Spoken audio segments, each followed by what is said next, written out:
latest intro video that Kitty has created for Dream Data. It's so beautiful. You want something like that? I'll show you it. It's so worth it. Laura, how are you today? I feel like we How? haven't done an Enterprise of Social in so long. And that's absolutely correct. I think it has gone a couple of months since Christmas, and nobody even feels that Christmas have just at all been here. Yeah, so nice to see you again, Nick, live with everybody. It was a kind of a weird year, wasn't it? It That's was, okay. but now it's I another was weird year. I was kind of thinking as we were talking about the show, it's like the kind of the tail end of last year and the start of this year has been rather overwhelming in tech. Mhm. And it's been really interesting because the one question that has come out of this is community going to kill outbound? Is it going to be Oh, the end of it? Is uh-huh, evangelism the new outbound? uh-huh. And I'm curious, maybe that'll get answered today. I really hope so, or at least in a different light than we are used to see it, for sure. And so, question back to you, Nick.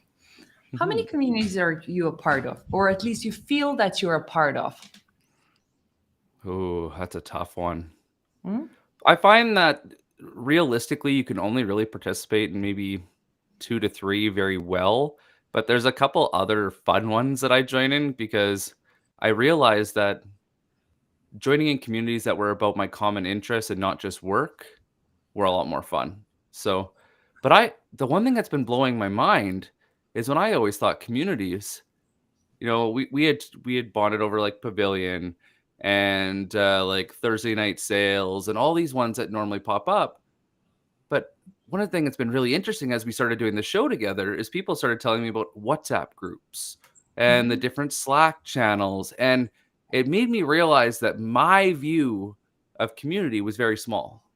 Yeah, And it makes it really interesting to see, like, even our guests today and how there's just so many different versions of community that are working and we just don't talk about.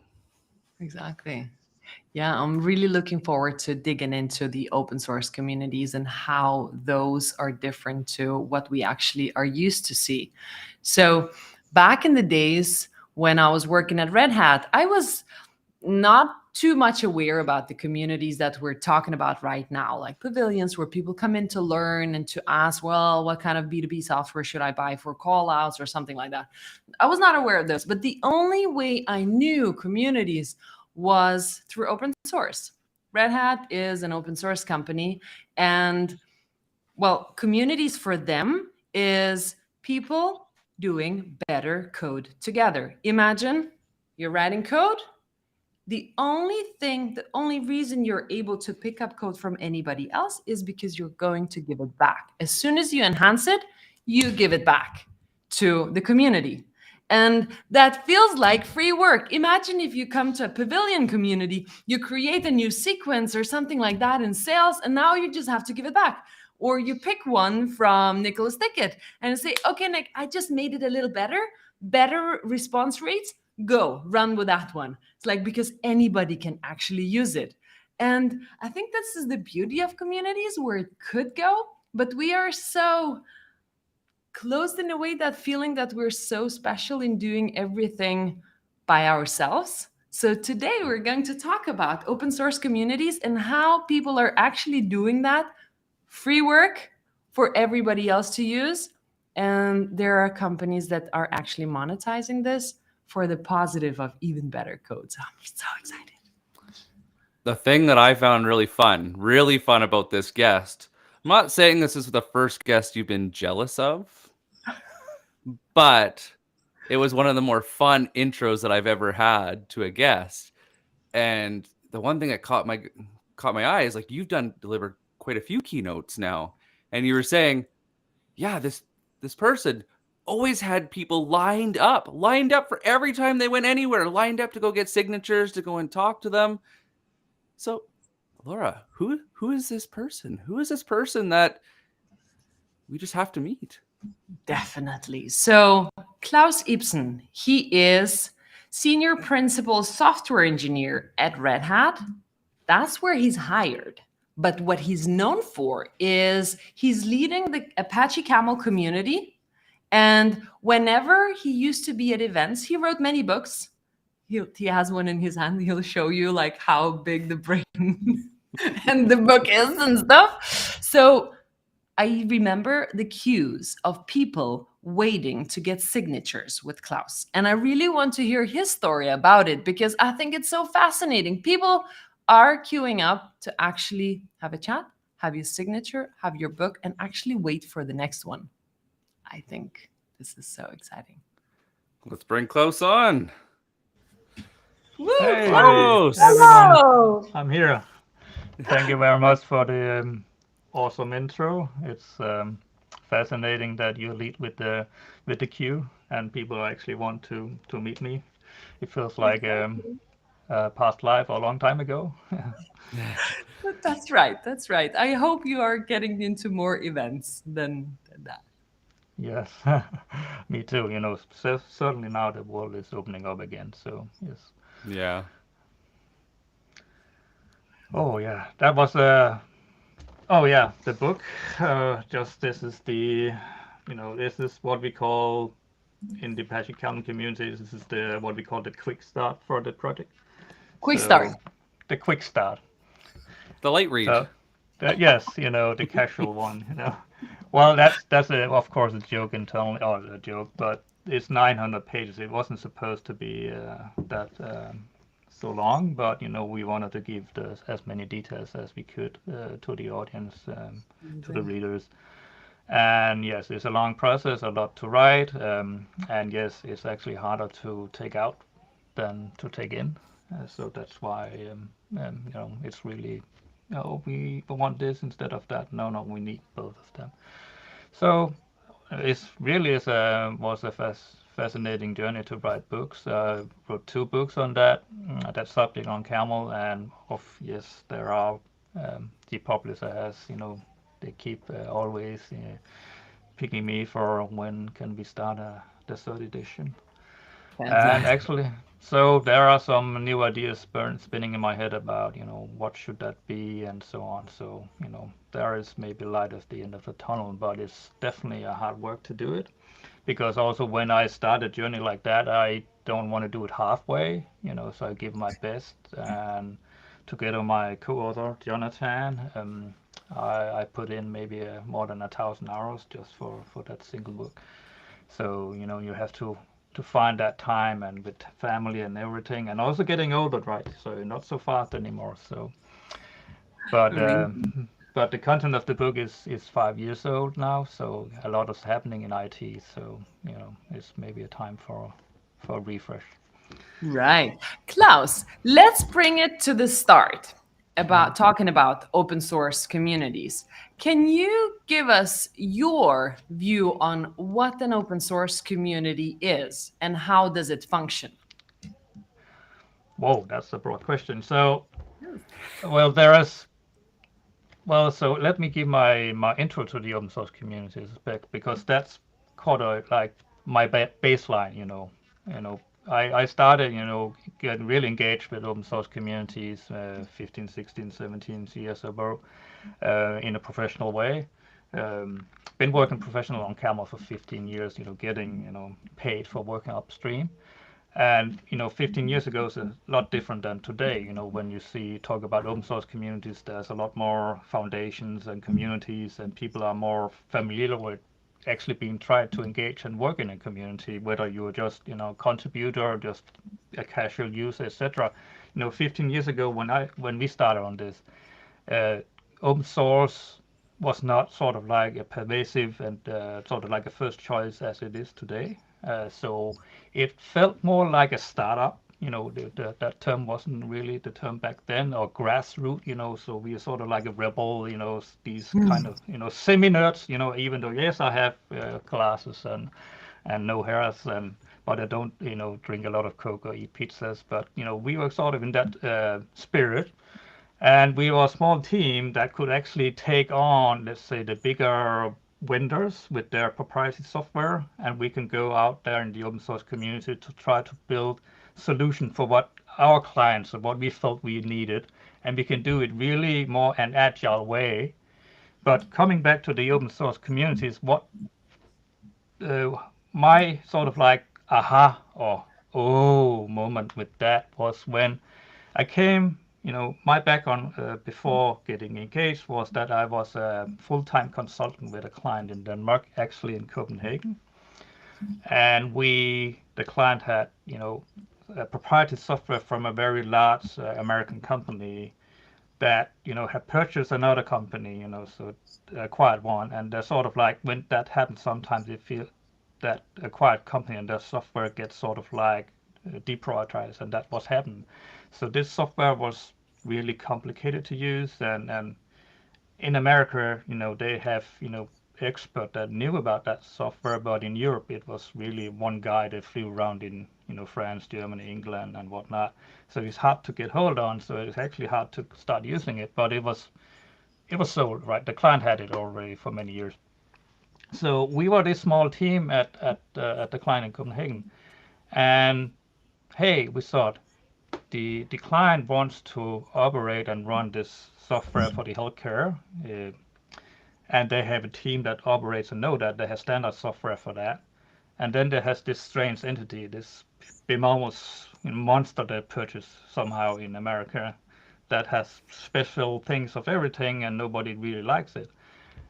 So we started to find ways around it. People that's also what happens today. And we ended up, using as little of the monster we could, and then, just you go plain standard Java-based development. And for that, then we discovered, okay, we sometimes need to do a certain feature, and maybe there are, how do you do that, or maybe there are better ways of doing that. And then we researched on the internet. I started researching on the internet, and then I discovered a number of open source integration libraries, and one of them is, as you could probably guess, was Apache Camel. So that's where the whoa moment kicked in for me. Back then there was no Slack and all these Twitter. You don't, there was no sort of way to learn or know about this. You basically just had, Google, and go there and try to search and find. And the only way to get in touch with these was plain website and mailing list and IRC channels, which is sort of like a nerd thing to start to use. Okay. But the flip side was that with this proprietary window, when we had an issue, we could open a ticket system, wait multiple days, weeks to get an answer, and then the answer was, plain, and then, we couldn't really get there, and that expert that was flying around, you could never get this guy right. So we had workarounds and things like that, but it was such a contrast to the open source world, because when I installed the IRC client, Freenode, and I went in there, there was, engagement. People were, chatting and yada, yada, yada. And it wasn't like a third line support engineer, not to diminish their work. It was the founders of the product, it's the key contributors, it was community users. They were just chatting about everything. It's like, whoa, I'm in the room with the same people, right? It was like fantastic. And I could, immediately get engaged and say, okay, we are trying this and this and this, and they could, back and forth. And so that was really fantastic. That's something you could not get with that commercial vendor, right? That's really tough, and even today for any kind of vendor like that. And that was felt so, inclusive, to use the right word, and warm and welcoming, and I could, that's that sort of kicked sort of like a light in my heart, if you want to say that.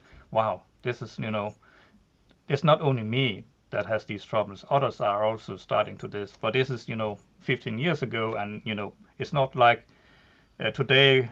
People just say, okay, go out and how do you learn this and that? There's a community around it. There's books around it. There's YouTube videos. There is LinkedIn and many other things. Back then there was like yada, nothing, right? So, and you had to be a little more, let's say, nerdy to look into these things. And so then I started to pick up interest in this project, and pay attention what it did, and look at the source code to learn. And so at a certain time, My client then said, okay, is this something we could potentially use in the future and that matches the standard we have about for the ops team, so it can run on in a standard way, so we don't have to pay special people special Yeah. to be on standby and so on. And surely it could, because this was just standard Java. You can run it on the app servers of the time, like IBM WebSphere and whatnot. But it was open source, but you pay zero for it. So the client was starting to become happy for that, because they paid all the other money for that commercial software. But we still have many years to go before the support contract terminates, and let's see what is going. So what we then decided was to spend an afternoon, a Friday, or maybe even a full Friday, and they said, okay, Klaus, you can try to research a bit more, but we need also to engage the entire team. And when I say the entire team, we were like 4 or 5 people, not too many, right? But still, that's a great group to share experience with. So what I did was to take one use case the client had running in production with a proprietary system, and try to replicate that with the Camel thing. Standard thing. Okay, I take the patient data from this. I do a little, if this, else, then that, and then see if how Camel can do that. And then I discovered, okay, there are some, out of the box software you could do for that, the components, but one of them, there was some failure in it. So, but I had the source code. I'm an engineer. I go in and try to look at the standard Java. I start to learn. Okay, the thought is, okay, hey, here it is. I can do debugging and all that kind of thing. I could see that was a bug in the software. I Nice. then, fix the bug, add a unit test or something like that, and then I contribute it back to the community, as you saw. Oh, I yeah. work for free, right? Yeah, But exactly. but with an end goal, right? They sparked my interest, because this was really a fantastic community. I could get engaged with these guys, and I could experiment myself, right? And then do that, and doing that, that's really fantastic. And then I started to write tutorials and examples and so on to get like, see does it feel to use this software as an end user, and write some examples. First you do this, do that. Today there was no books, then there was not this Geekstart guy. So, but to spread the knowledge to my own team, but also to the community. So it became an example, a healthcare example in some of the first installations in Camel. And because of that, then I got more and more engaged also in my spare time. Because again, working for free, but it was also a highly motivated factor, because you had some sort of like-minded people in that group, and Right. also had an end goal of pursuing this. Has a real meaning for the client. If we could get to a point where it actually could become useful, it could just be for a single integration. It doesn't have to be the enterprise level, right? You have to start somewhere, but prove yourself from the from the going, and then you move on. Fantastic. So that could potentially never happen with a commercial vendor back then, with the proprietary software. And if you just fast forward to today, it's commonplace for Yeah. enterprises, that if they are using open source software, that they can also contribute back. Um, and some are doing that, but there's also an obstacle, or if you will, sometimes there is legal uh, sometimes getting involved, because then you essentially, let's say, have an employee of X that then give away some work to a open source community, or an open source community foundation like the Apache Software Foundation. And then there are legal affairs you need to be aware of. And when people are contributing, they said they have to sort of like giving acceptance to contributing this to the foundation or the community, so the community then can take it in, so there is no, let's say, legal action later on. Right. And But some during that 15 years, enterprise organization had to learn this, right? And then they have, right? So today is commonplace, and some enterprises are, let's say, allowing their employees to get participant in open source communities that are, of a certain licensing, or if they're hosted on GitHub or other places. So Yeah. it's much more commonplace today. Quick That question, was a Klaus. big change. Yeah. Quick question, Klaus. In terms of, well, you were working for an employer and you were making better code because you wanted to help them and at the same time had interest in that community. But how did you transition to a full-time work in a community paid by another enterprise? Like, Yes, how did that that's happen?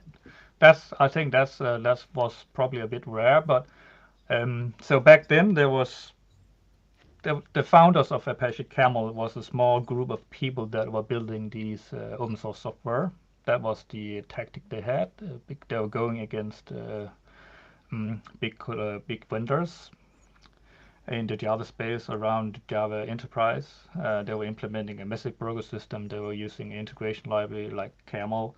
Uh, and the only way they could go against these vendors were, the open source approach, and also being, much cheaper in the sense, but they have an open community, and they also did this in a foundation that has trust. And I actually today I think this is maybe one of the most important factor you should consider when you are contributing to an open source project or using one. Is there maybe a entity behind that is trusted, is neutral, it doesn't become a single window that can certainly change all the rules and or shut people off, terminate people, you're not allowed to contribute to this one, and change licensing and whatnot, especially in these cloud things where you can certainly people can take that code and fork it and do something else with it. So the Apache Software Foundation was a trusted entity back then, maybe one of the leading open source communities in Java space at least. It was before GitHub and many other communities and Cloud Native Computing Foundation, etc. So they were a small team. They implemented these specifications for Java Enterprise, certainly around messaging and integration and so on.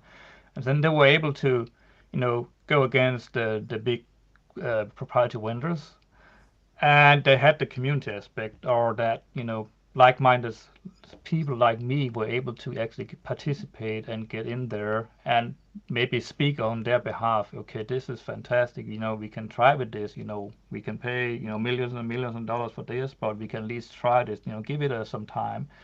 And there are like organizations that was doing this as well. So we saw the community grow and grow, and a lot more people started to look into this. Because coming back to why I got this job. So this team was at the right moment, right? They were having this sort of startup company, and then they thought, they looked at this guy Klaus there. He's really get engaged. He's doing great, And then they approached me for an offer, and it was 15 years ago, and it was I remember I was I was full-time consultancy at a client. So I was, going from client to client and being, let's say, their watchdogs against vendors when they came in with different software and architectural solutions. We had to go through this and see if it's okay, and they're trying to cheat the vendor or do something else or help with X, Y, and Z. So I tried this, and then, you get in really, that's a fantastic job as well. You get, engaged with a lot of people. You see different systems and you see a lot from the real world. And suddenly, if I accept this position, then I have to basically do this open source thing, which I really love, right? I got in my heart. But I had to work from my home 15 years Yeah. ago. Yeah. It wasn't so commonplace back then, and you have a small apartment, you maybe have to code from your bedroom and things like that. Yeah. So, but I could see that everybody else was doing that. So this was the Fuse Source company that So I started there. But I was, it took me almost a year before I had the opportunity to meet my peers. Um, but I'm okay. We are live, but it's oh, so just Laura, pick a place on the planet. Where did I meet my first nerdy friends? Finland? No, that's very cold. Okay. Wow. No, we went Vegas, baby. Okay.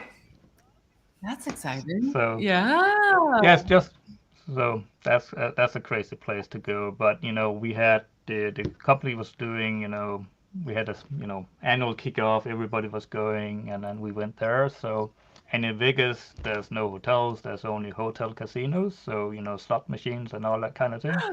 So you know having some fun for work. That was really a nice pleasure to meet my fellow peers in that settings. And of course we bonded and we had beers and things like that. So cool. Klaus, one thing I wanted to ask you, and it was kind of interesting because when we had talked about doing the show together, she had talked about how much prestige you had in the community and how big your brand was and all the good work you had done.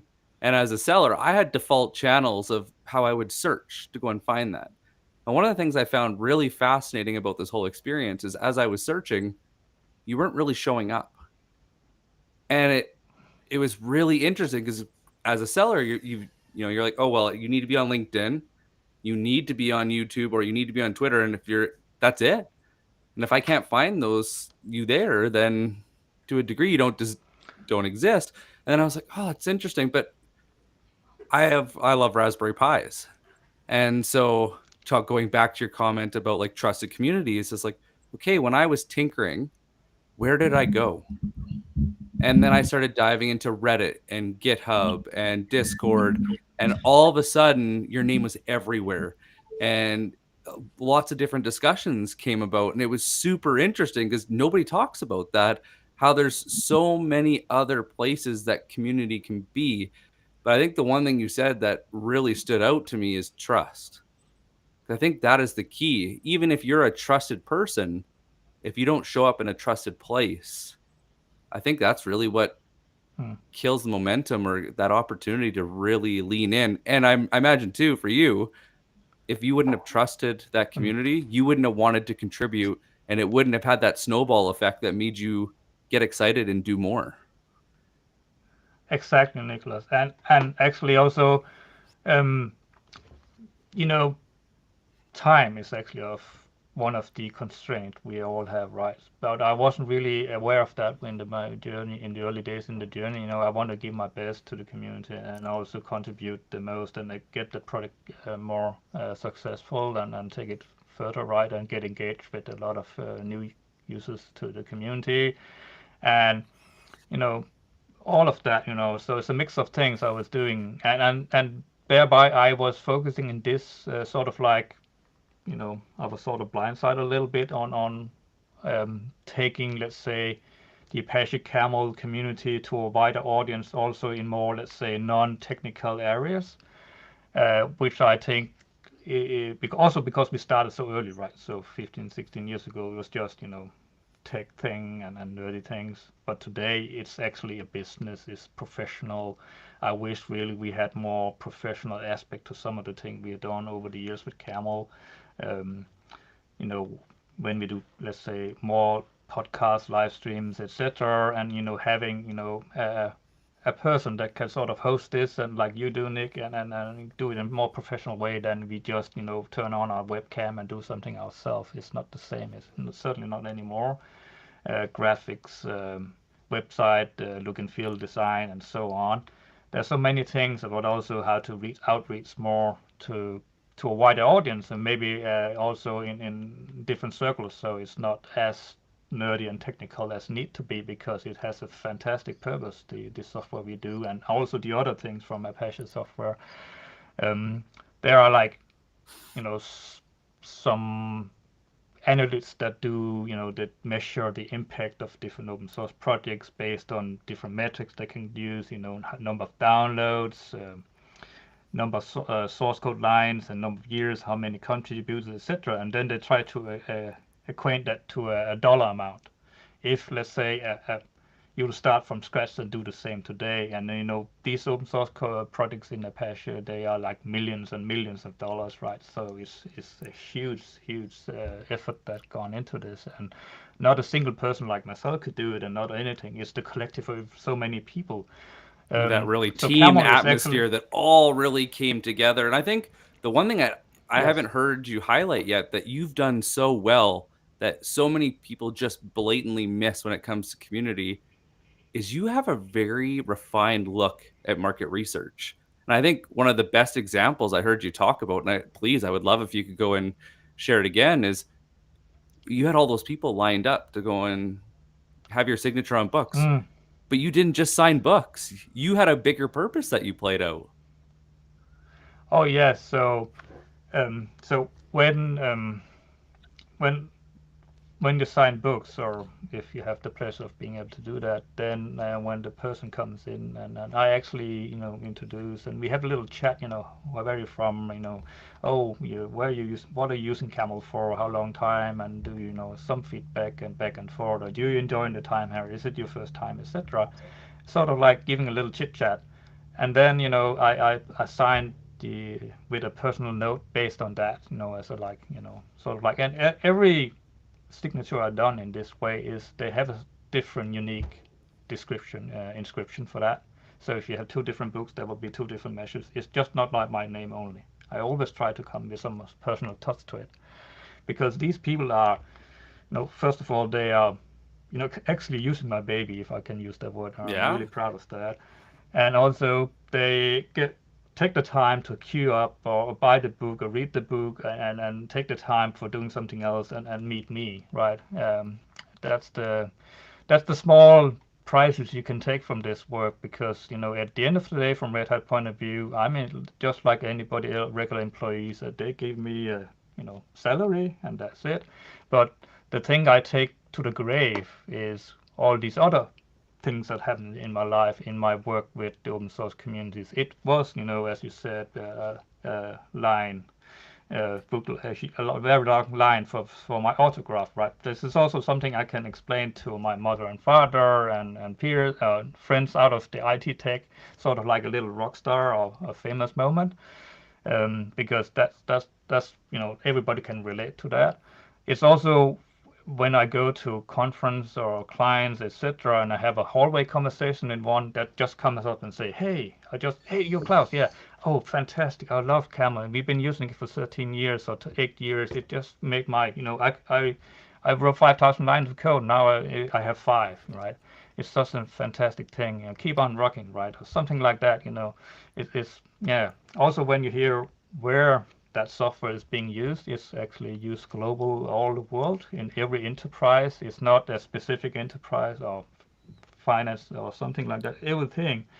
And some are, let's say, you can't public tell about, and others are public reference and so on, but it's a very huge uses. Everybody that is actually entering and exiting American airspace will be using Camel.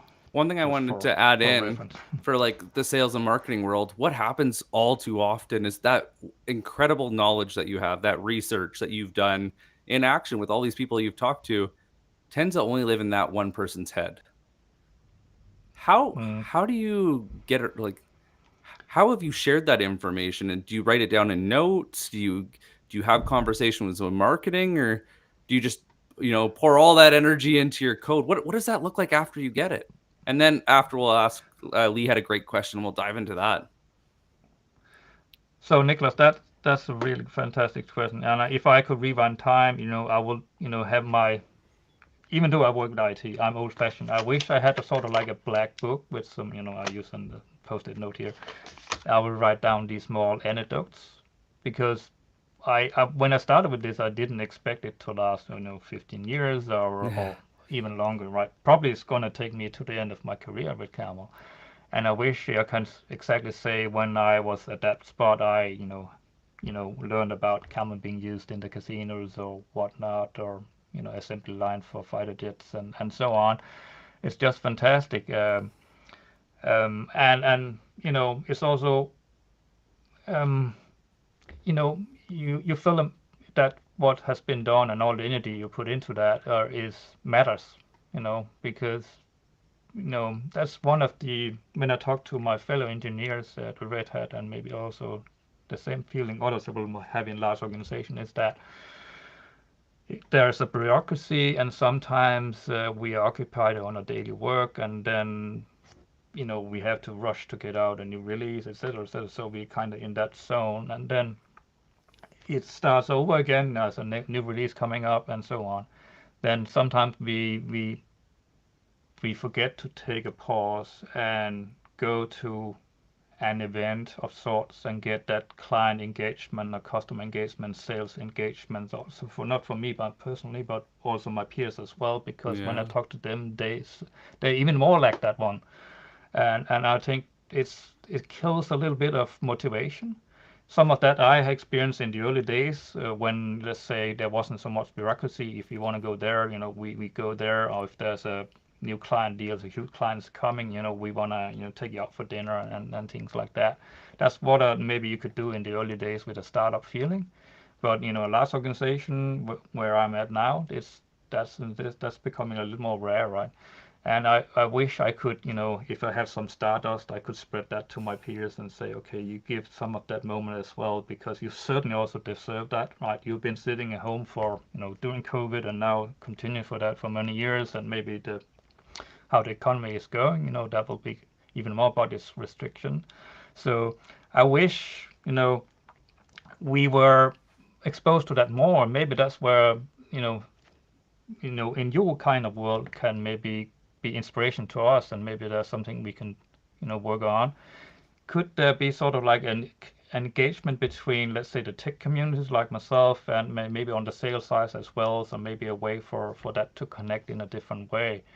Uh, because there's two different worlds, but sometimes you want to hear from the other side and get that feeling or that vibe or that inspiration. It may not be the, let's say, it doesn't even have to be the same industry, And I've wished that some of the things we have done differently in over the years with the open source community Apache, because it's very technical and nerdy, and people that maybe go to that place feel like, okay, I need tech people to look into this if it's any relevant. But certainly not. It's if we had, let's say, a different marketing approach for some of that, then it could be, let's say, an opportunity for people in higher position to go and look at and say, okay, this is something that we need to look into.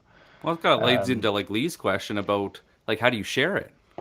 And I think it's such a hard part because like you were saying, like a lot of it's a very technical community, but how do you put it into bite-sized pieces that are for a broader audience or versus just that one technical problem? Because I noticed even with like Raspberry Pi, sometimes I wanted to go and see everything start to finish, that full use case, because I really wanted to understand the full concept. Other times I just wanted bite-sized pieces because I didn't know what I didn't know. Now I'll pull up Lee's mm, question because it's fantastic. Curious about what ideas work best when sharing in your domain. Do people want granular, detailed ideas or surface level concepts? For marketers, especially on LinkedIn, seems like they stay in the concepts and do not share a lot of the details. And I think there's a reason why they don't share a lot of the details. Part of it is attention spans. Some people think that general knowledge somehow becomes something they have to guard. But I think it really comes down to more. It's just attention spans. What do you think, Klaus? When you're sharing, do you have a go-to method that you use?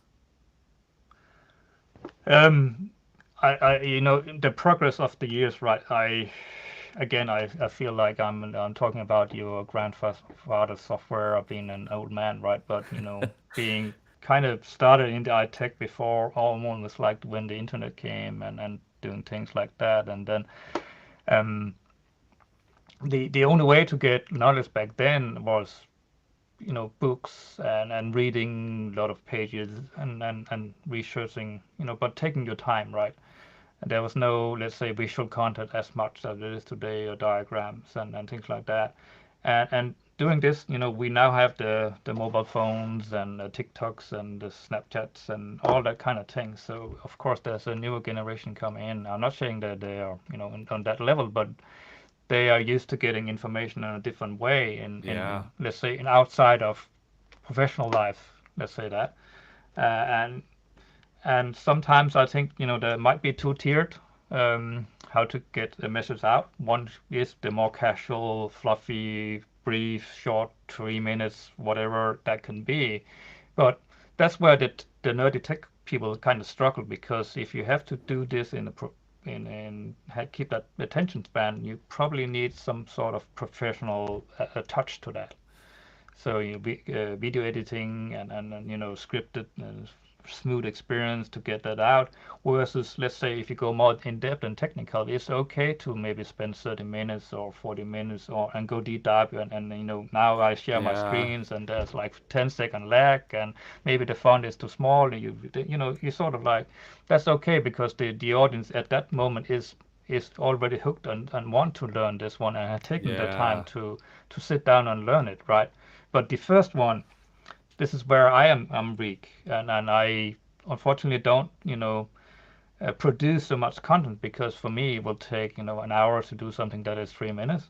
But I am starting to do a little posting on social media, Twitter and LinkedIn in particular, about the exciting new features coming in relation to Camel, and I'm really also restricting myself to be mostly about Camel, because that's where people are following me for. They're not following me for because I'm enjoyed that movie, or I had this dinner or whatnot. So it's strictly mostly 98% about Camel.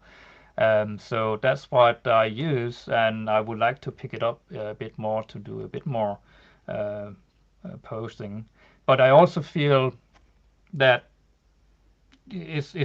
it can be a quick way to show something for the tech audience, or the audience there, about exciting new things or a feature that is coming, and that we started to have animated graph animation of that. So basically, in your Twitter feed or LinkedIn feed, you just scroll and you scroll. There's so many things, right? But there's something about Camel.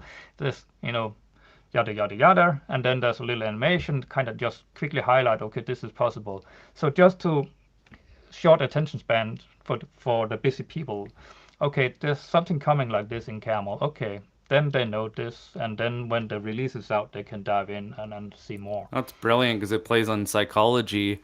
Visuals help us go from short-term memory to long-term memory faster. And I think the one thing that is so brilliant in how you're doing this technical deep dive is, one thing that doesn't get talked about very often is, when you do this type of work, there's an element of creativity that is learned through, me and Morgan joke and call it gray hair work, where you learn through trial and error and doing it the hard way and screwing up and learning through that. And so people don't want polished long form content. They want to see you actually do the work, because it's the only time most people get to go and mimic, or they get like almost like a digital apprenticeship, and they're learning through osmosis being in that community, but they don't normally get to see people work, because we're all working remotely. So it's the first time. And I think the hard part, like you were saying, is that balance of short versus deep dive, because the short, from what I've seen in LinkedIn, and this has changed a lot, is that the short is how you get attention and earn credibility, but the deep dive is what inspires change. And so you can't do too much long form, because you're not going to keep expanding your audience. But like, as you know, because you're in that community and you're in the right place, people will seek that out. One thing I found really, really intriguing that I've noticed in the past year is, previously, full use cases were the best way, because people just didn't know. So they wanted to see the whole thing, because that's what inspired ideas. But what I've noticed now is, people don't want that. What they're hunting for is the specific problem that they understand, but they don't know how to fix. Kind of like when I go back to my Raspberry Pi, when I was building an Octopi to go and do decryption, and I was playing with building a router and all these goodies. I didn't necessarily want the full thing, because I had a little bit of knowledge.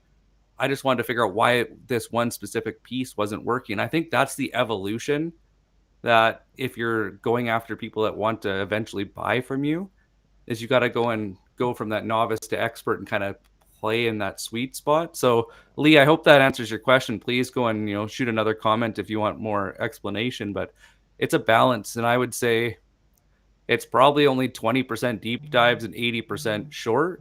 And I think that's generally why YouTube Shorts and TikTok exploded. And it also allows us to share more emotions and empathy, not just something blank, right? Yeah, exactly. But during with your Raspberry Pi story, that's exactly what we want camera users or the communities to you know do something similar in that way because you're exactly right. You learn the best by trial and error, and Camel is there's no with Camel is an enterprise. It's a generic enterprise software integration framework, so you can basically use it to any kind of integration needs you have and use it. But we can't provide out of the box solution for everything. Yeah. You have to try it by yourself, right? And we want to we are making Camel much easier to trial and error. Actually, we have something called Camel JBang that allows you just very easily to bootstrap something in Camel, and it will immediately give you feedback if it works or not works or what fails, etc. And then you just do a change, and you see immediately the change affected by Camel. So you just rinse and repeat all the time. And it's purposely created in this way because we want you to actually explore and try things.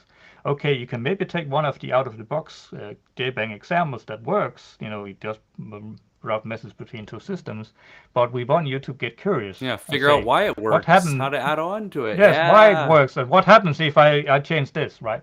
So that's the thing. It's sort of like a playground for people to explore Camel. One thing I wanted to ask, kind of following on to this, is it really strikes me that the open source really takes a technical approach to community. So everybody out that I see is technically sound. They've done the work. Where a lot of the communities that me and Laura deal with all the time is their sellers and marketers, and so there's a different agenda. Do you think it the the open source communities would be as big as they are today if it would have been just sales and marketers and not technical people like yourself? Nobody can, I don't think that's a true answer to that, right? But I actually think the it happened in the right order, right? So the sort of like a grassroots, nerdy tech people found each other on the internet and shared some interest on making something better. That was, they maybe have, you know, there's so much bureaucracy at the work, etc. So, but they maybe have shared interest in a specific, like a Raspberry Pi thing or something, and then they started building this software, but it was in the spare time, right? And there was a journey to learn, from others and by themselves. Maybe, basically, some of the early days, if you go back then as a novice engineer or whatever, the only way to sort of um, acquire knowledge was, sometimes using formal training by your employer. So they send you to, a week's training or once a year somewhere, and you only have that. You can maybe get at the Sales end of the has day, the you get same thing in certificate. common. You get your 1 week and you're done Yes, just to check the box. yes, and okay, that's good for some social eventing as well, right? But it doesn't really raise the bar very high. So this is what I hear from a lot of people that start getting engaged in these open source communities from the tech side of things is that they learn more in a week than they had learned in the entire time by all these trainings, Yeah, so many different and it's examples. fantastic.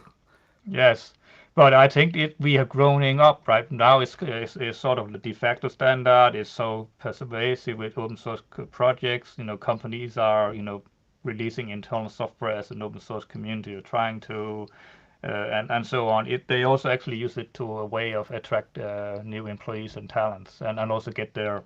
It's a marketing effort as well. Uh, it also happens that companies form around an open source community project like Confluent did with Apache Cafe and so on. So uh, we are becoming grown up and standard, and then we need the other side or help from the other side. So sales and marketing is certainly very welcome to the open source communities. And there's also um, developer advocacy, where you have a special role where you're sort of like a half developer and half marketing Oh, sales. interesting. And these people are really, really good at being professional, going out to communities and getting in conferences and presenting stuff and really getting engaged. Because again, if you go back 15 years ago or so to a conference, it was nerdy. It might be a single slow voice, yada yada, and here is, and now on the next slide you see, yeah, it was, people will get a little, okay, Yeah. but that's where you got the content, right? It was the guy that created this thing, you saw the person present this, but today you have professional presenters like these roles where, companies hire these people to go out on their behalf and make that thing And that's more and that's famous. what we want too, is those that half role, because I think that's I always talk about when we talk about social selling, that one of the things that gets missed a lot of time is something called the flip. And it's when you transition in in your prospect's mind of just a seller into an advisor, someone they can trust. And I think it's really neat, that role that you guys have developed that has come out of all of this trial and error is, Mm. yeah, they need to have a little technical understanding and to better understand how to, do the sales and marketing function. And so if we went, I want to go back 15 years. You've learned so much. You've tried so many different things. So there's so many people that are basically stepping in your shoes today, trying to go and either get a community role or they're trying to do good in the communities that they're in. If you were to go back and give yourself some advice on how to start again, to know that you were, and even just to give yourself some guidance to know that you were Mm. being successful, what would you tell yourself? Oh, that's a fantastic question. Gosh, I wish. Um, so I think maybe definitely you can do it, but you have to go beyond. You know you have to show, or it has to be something that you want to spend 1 hour additional hour on Sunday or after work, or try to do, because the community is always there, and you get better engagement with others and peers when you can see that you have some interest and passion for it, and you can grow there. You can ask, start small. You don't have to be afraid that this is a large community or there's etc. But if you have the heart and mind for it, then you can definitely go be successful. And there's many ways you can contribute or be part of a community. It doesn't have to be, let's say, tech and code only. And frankly, we have the best people are the ones that are doing have experience in many different areas. That's also a way to find your place where you like the most, because at the end of the day, Mm, it's not just work. It's creativity, it's play, it's fun, it's get engaged with other people. We have people that are actually out of their own pocket paying flight tickets and hotels to go to conference to meet people that have been engaged with the community, right? Spending $1,000 or so to go there, and you don't do that for, let's say, standard regular work, right? uh, yeah. and this is a different thing, so it's sort of like a crossway between a hobby and some work things, and it's such an engaging thing. And you will start actually, when you start to worry about the thing about, okay, this person is trying to do this, and how can I help, and is there something I can help with, or oh, you think about their problems and these things than your own, or that your employer, Red Hat, they in 6 months we need a new release. That's just work. So your body and your mind sort of like goes into that other thing, and that's Yeah. when you have that bonding across people from the entire world. The one thing that stuck to my back of the mind, I'm trying to paraphrase what it was. So there was a person from South America, was it South Africa, that had an issue with when the open source community in Camel, and reported it. And another guy in Europe was, having similar issue. They sort of homed in on the issue, and then the next morning, a person from Asia had, implement a fix to it and propose that fix, and then the other guy has tested it and so on. So it was a true collaboration across the globe for three people that Beautiful. didn't know each other, right? And on that goal, and they were happy to put in that work because it was a trusted foundation, a trusted place to do that. Let's say it was a single vendor software you are a customer of as professionally, you may not see that engagement from the users of that you will see in these communities. But coming back to that one, I will say that have fun. You can learn more there than in any place else. Now today, open source communities are very much more vibrant and inclusive, and you can have different roles. But it can also be daunting to go what kind of community you do want to get engaged with. You have to find something you have a passion for and Yeah, it find has to be that you. It can't be just yes. the company. No. That's You see that all too often where people don't lean into their superpower and they basically just take the role of their company. And I think it just sells them so short because if that's all you were doing is you come across as promotional. But if you're leaning into those things that I always say like of the things that you could offer or talk about, what is one of those things that you're happy reading in your time off? Or like you said, going and buying a ticket to a conference or we'll never Mm, get bored of talking about. Lean on that. mm, Just focus on that one thing. Don't worry about the rest yet. Like that can come later if it's of interest. But I think that is the biggest problem with communities is people come in there with the purpose of I either need to sell or I need to cover everything and they forget that they're just a human with interests. And if they mm, lean into those interests, people will naturally come to them because we're humans, right? Like you can get yes. information from anywhere, but I'd rather work with someone that I like and trust versus Mm, just anyone else, especially when there's just so much information everywhere.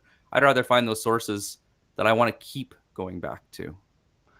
exactly. Definitely. Yeah. It's but also when you start to get engaged and find like-minded in that community, there's a more trust to your peers in that community, and you start to also pay attention. Okay, what are they doing and what they need, and then there's a snowball effect that can roll, and everybody can become, um, you know, it matters, right?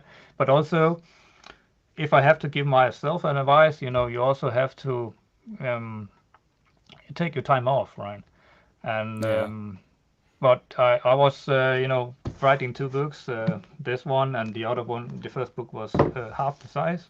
That's a lot of work, but in terms of revenue from the sales of the book, unfortunately, you have to sell it through a publisher, and that's what the motivation is, because they are professional, they guide you, help you. So there is a people have to buy the book, and that's the price. I accept that and also see that, okay, if you are working from a Fortune 500 company, they surely have $50 to buy a book for some of the employees. But it's not really the revenue. If I tell myself, from the sales of the book, I can earn more money by being a spare time a gardener or something, even though I'm poor at gardening. But so it's definitely not the thing. But it was to bring Camel to the next level, to help that project, because earlier days, the information that was around these things, even though there's a website and things, it's not as extensive details and well thought out in a book. Well, So it's that also was to. your like mindset of going through that and even explaining it because it's one thing we noticed by creating a guide is it really made you think about is this actually how I think about this? Is this actually how I do this? And Mm, I imagine your knowledge from writing those two authoritative books completely changed everything about how or really crystallize every element of how you think through things. And it'll be really interesting carrying that momentum into your third book. And I imagine too, as soon as you wrote that book, shortly after, you started getting requests for speaking engagements or different consulting work because you were the trusted source that people wanted. And then made Laura jealous when they were lining up to get yes. your signature. Exactly, and actually, if I had to say one moment that sort of, if I had to say, in tech we have, there's something called test-driven development and other things. So the book is what I call dog-driven development. I got my best moments and ideas for the book when I was walking my dogs. Mm. It's just something about being in motion when you're walking that it's just like ideas just. That's why I always like to Yes, have my phone with me when I go take the dog for a walk, because you got to write down those notes or they're gone forever. exactly. Yeah, and that's I that's one of the tricks I use. You can say that being so engaged in the open source communities you always feel short, right? There's always something you can better do. There was this person asking for this, and I didn't have time to reply, or you essentially. Okay, there's some maybe a topic for another, and that there could be I see lacking in the some of the open source community is that there's maybe an element of a business to it where there could maybe be a tiered element. So some organization could sort of like have a subscription where they pay a certain amount of dollars to something, and then people could, you know, help them based on that. Okay, that's $100, that's $1,000, and then essentially what you do is buying someone else time, because I don't have more time than anybody else, and family, dogs, son, vacation, red hat, and things like that. Going But to Egypt with camels. and that too, and writing books. But sometimes there could be that thing lacking. But I think this is hard to do across the globe with different regulation, tax rules, etc. But I think there are. I'm not an expert on this, but there has been numerous attempts of trying to create that element between in the open source community as well. How can we have a business around that for these kind of things? So maybe that's a topic for you guys to try to research that aspects. I am aware of one bright-minded engineer that I can get you in touch with that has actually researched a bit on that on the elements of business Sure. models across different open source models. Um, so I just noticed that we're already at the top of the hour and we're over. But yeah, I would love that intro. I just want to say thank you. Thank you for taking the time to go and share your journey, share what has happened in your life, and that the last bits there of those real learnings. There's people are going to walk away from this and save so much time and from trial and error and really hit the ground running. So thank you. I really appreciate this. And I don't know if Laura can quite hear us, but I know she does too. She spoke very highly of you. okay, thank you very much. Yeah, I have a great impression of Laura as well when we had opportunities to meet in Copenhagen and elsewhere. So Cool. I wish you guys the best as well, and keep in touch. I can definitely need some help with outreach and marketing and things like that on social media as well, because at the end of the day I want people to get more attention on that little project called Apache Camel. Well, that sounds like a perfect way for us to go and help each other and build that community. Okay. Well, thank you very much, Klaus. And everyone, thank you for this another session of Enterprise of Social joining us. Thank you for your comments, and we look forward to seeing you next time. Have a great week. Take care, everyone. Bye bye.